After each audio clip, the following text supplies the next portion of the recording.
எத்தனை பேருக்கு தெரியுதோ தெரியலங்க, எத்தனை பேருக்கு சார்ந்து கேள்வி கேட்கிறாங்கன்னு தெரியல. தேசிய கல்விக் கொள்கையை கொண்டு வந்தாங்க. ஒரு செமஸ்டர் ஒரு மாணவன் ஒரு பாடப்பிரிவிலே படிக்கக்கூடிய செமஸ்டருடைய பாட அவகாசம் 24 மணி நேரம். ஒரு நாளைக்கு ஒரு வாரம் இருந்து அரை மணி நேரம் பாடம் எடுக்கிறாருன்னா ஒரு மாணவன் ஒரு செமஸ்டருக்கு அவனுக்கு தாய்மொழியோ இல்ல பிகாமோ இல்ல ஹிஸ்டரியோ எக்கனாமிக்ஸோ நீங்க எந்த சப்ஜெக்ட் எடுத்துங்க, அது எத்தனை நாள் எடுத்த நேரம் 24 மணி நேரம். இப்ப எடுக்கிறது வெறும் 4 மணி நேரம். இதனை எதிர்த்து உயர்நீதிமன்றத்தில் புதுச்சேரி யூனியன் பிரதேச மாணவர் கூட்டமைப்பின் சார்பில் உயர்நீதிமன்றத்தில் வழக்கு தொடுத்து 1 வருஷம் ஆகுது. நான் வழக்கு தொடுத்து என்னுடைய தனிப்பட்ட இன்ட்ரெஸ்ட்ல நான் தனிப்பட்ட விதத்துல அந்த வழக்கு தொடுத்து தடையாணை பிறப்பதற்கு பல்கலைக்கழகத்துல கேள்வி கேட்கிறான் நீதிமன்றம். என்ன இப்படி கொடுமை சொல்றீங்க, இந்த பாடமுறையை எப்படி படிக்க முடியும், எப்படி இந்த பாடத்தை மாணவர்கள் படித்து அறிவாளிகளாக மாறுவார்கள் நீங்க நம்புறீங்க அப்படின்னு சொல்லிட்டு கேள்வி எழுப்புறான் நீதிமன்றம். ஆனா ஏன்னா தேசிய கல்விக் கொள்கைக்கு எதிராக நான் கொடுத்த எந்த ஒரு வழக்குமே தேசம் முழுவதும் நீதிமன்றத்தால் ஏற்றுக்கொள்ளவே படல. பல இடத்துல நீதிமன்றம் புறக்கணித்த வழக்கு, நான் கொடுத்த வழக்கு நிலுவையில் இருக்கு, விசாரணைக்கு வந்தது, தடையாணைக்கு போச்சு. ஆனா தடையாணைக்கு போன அந்த வழக்கை தடுத்து நிறுத்தியது இந்த கூட்டம். இருக்கக்கூடிய இந்த சர்வாதிகார என்ஆர் காங்கிரஸ் பிஜேபி ஆட்சி அந்த வழக்கினை தடுத்து நிறுத்தியிருக்கு. நீங்க அந்த தேசிய கல்விக் கொள்கைக்கு எதிராக உச்ச நீதிமன்றம் உயர் நீதிமன்றம் கேட்ட கேள்விகளுக்கு பதில் தர துப்புள்ளாம தடுத்து நிறுத்திருக்கிறான். நிறுத்திட்டு இவன் என்ன சொல்றான்னு கேட்டீங்கன்னா அவகாசம் வாங்கிக்கிறான். ஏன்னா தடையாணைக்கு தயாராயிட்டு தேசிய கல்விக் கொள்கை புதுச்சேரி மாநிலத்தில் கொண்டு வர முடியாதுன்னு சொல்லிட்டு தடையாணைக்கு தயாரானதை நிறுத்திட்டு இன்னைக்கு போயிட்டு நான் இதுக்கு அவகாசம் கொடுங்க சப்ஜெக்ட் சம்பந்தமாக பதில் தரோம் அப்படின்னு இன்னைக்கு இருக்கக்கூடிய நீதிமன்றத்தில் இங்க இருக்கக்கூடிய காவல்துறை நீதித்துறை தொடர்ச்சியாக இங்கிருந்து போய் சட்ட ஒழுங்கு வச்சு அவகாசம் வாங்கினார் தொடர்ச்சியா. இப்படிப்பட்ட கேவல இல்லாட்டை என்னைக்கும் புதுச்சேரி மாநிலத்தில் தடையாடையை வாங்கிட்டு இருப்போம். புதிய கல்விக் கொள்கைக்கு எதிராக வழக்கு தொடுத்த 2வது மாதமே பத்திரிகைகள் எல்லாத்தையும் செய்தி வந்து தடை கிடைச்சிருக்குன்னு சொல்லிட்டு. ஆனா நம்ம சாதாரணமா இவ கல்வியை எந்த விதத்துல திணிக்கலாம்னு கேட்டீங்களா, இல்ல ட்ரெடிஷனல் லாங்குவேஜ் ஒரு பாடம் எடுக்கலாம். அதாவது மாடர்ன் ட்ரெடிஷனல் லாங்குவேஜ் அப்படின்னு இன்னைக்கு இருக்கக்கூடிய மாநில வழி கல்விகளை ட்ரெடிஷனல் லாங்குவேஜ் சொல்லி அந்த மாநில வழி கல்விகளை குறைக்கிறான். 24 மணி நேரம் படித்த ஒரு மாணவனுடைய கல்வியை 4 மணி நேரத்துக்கு குறைத்து இன்னைக்கு இருக்கக்கூடிய இலக்கிய ரீதியான கல்வியாக ஆழமாக படிக்கக்கூடிய தமிழ் மொழியை நேரடியாக சீரழிக்கிறான். இவன் தமிழ் மொழியை மட்டும் சீரழிக்கல, இந்திய நாடு முழுவதும் இருக்கக்கூடிய அனைத்து மாநில மொழிகளையும் அழித்து இவருடைய நோக்கம் நம்ம எல்லாம் சொல்லுகிறோம். இந்தி திணிப்பு என்ற போர்களில் இங்க பார்ப்பனியத்தை நிலைநாட்டுவதற்காக, பாசிசத்தை நிலைநாட்டுவதற்காக சமஸ்கிருதத்தை இந்த மாநிலத்தில் கொண்டு வருவதுதான் ஒரு நோக்கம். இன்னைக்கு நீங்க சாதாரணமா பாத்தீங்கன்னா இந்த மாநிலத்தில் இந்தி திணிக்கப்பட்ட 33 யூனியன் பிரதேச பகுதியில் கிட்டத்தட்ட 16 இடங்கள்ல 2வது லாங்குவேஜாக இன்னைக்கு சமஸ்கிருதம் வந்துச்சு. ஹிந்தி கூட கிடையாது. இன்னைக்கு இப்ப எத்தனை பேருக்கு இது அதிர்ச்சி விட்டு கூட இருக்கும். நான் வேணா ஆய்வறிக்கையை கொடுக்குறேன், கையில வச்சிருக்கிறேன், என் செல்போன் இருக்குது, நான் வேணா எடுத்து தரேன்.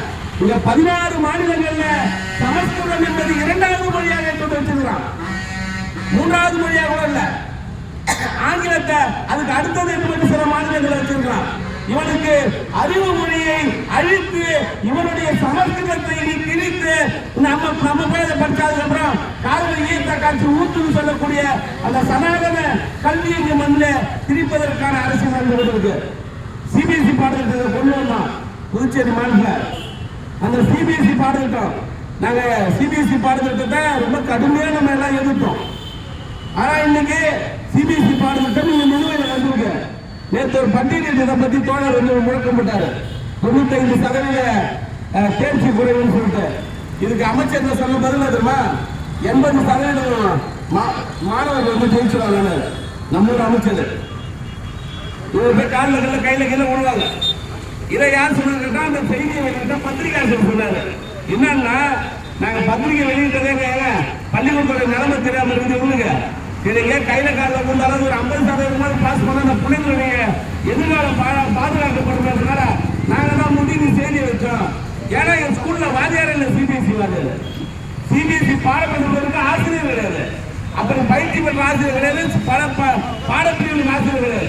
எதையுமே முடிவு செய்யாம இவன் எதுக்கு வேகமா திணிச்சாருன்னா இவனுடைய சீட்டை நாற்காலியை பாதுகாக்கணும். இருக்கக்கூடிய RSS உடைய அடிவரடிகளுக்கு ஜால்ரா போட்டா இவங்க சீட்டை பாதுகாத்துக்கலாம்.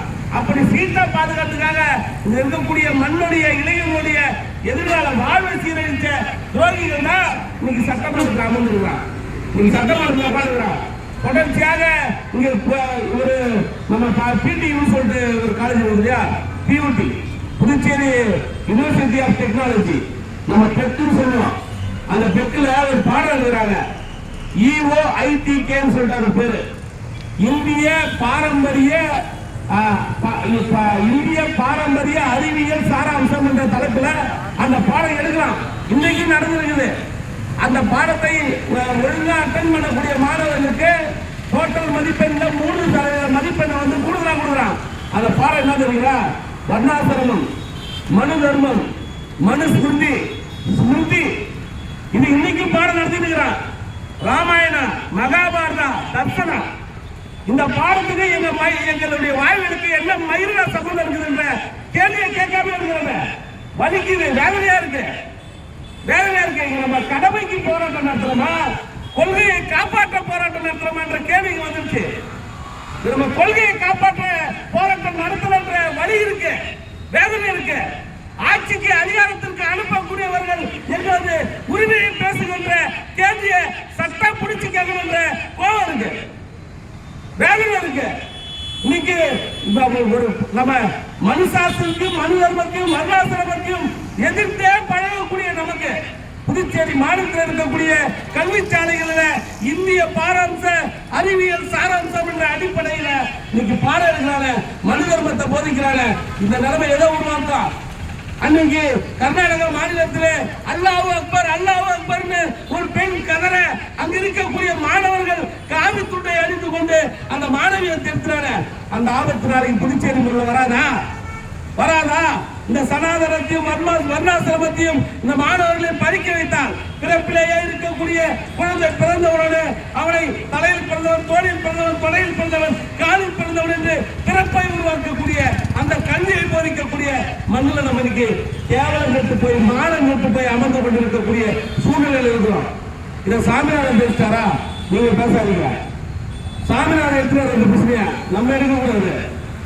சாமிநாதன் எல்லா அறிக்கையும் கொடுத்தாரு. எவன் பேசுறேன்? நம்மளுடைய ஊர் பிரச்சனை தானே.